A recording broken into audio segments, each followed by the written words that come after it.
Nandito tayo sa Sementeryo Katoliko.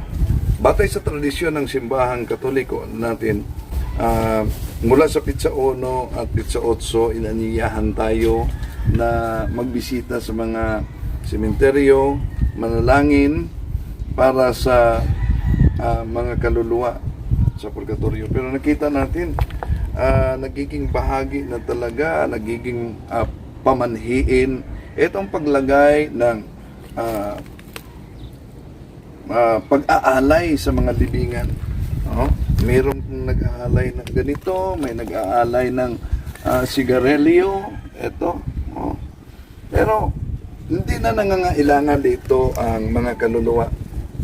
Ang mga kaluluwa wala ng katawan, di sila kakain. Nangangailangan sila sa ating panalangin.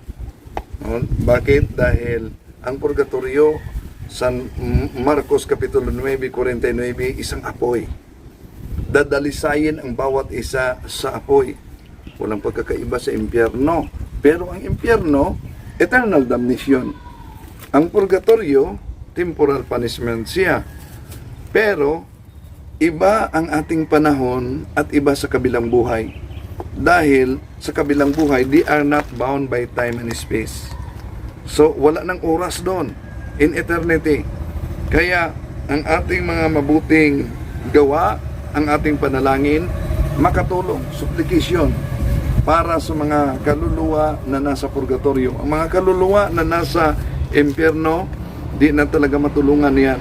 Eternal damnation na yan. Unang Juan, Kapitulo 5, 16-17. So, nakita natin ito na sa pag-ikot-ikot natin na may mga nakalagay talaga na alay sa mga libingan.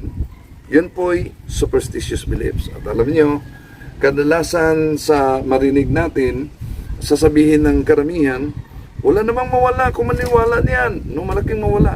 Catechism of the Catholic Church 2138, superstition is a total departure of the worship that we give to the true God. So, tigil po natin yung paglagay ng mga alay sa libingan. Di yan aral ng simbahang Katoliko. Ang aral na kinakalimutan ng karamihan, yung tinatawag na Gregorian Masses. Yung pagbisita sa libingan mula sa Pitsa 1 hanggang Pitsa 8. Yun ang dapat nating gawin.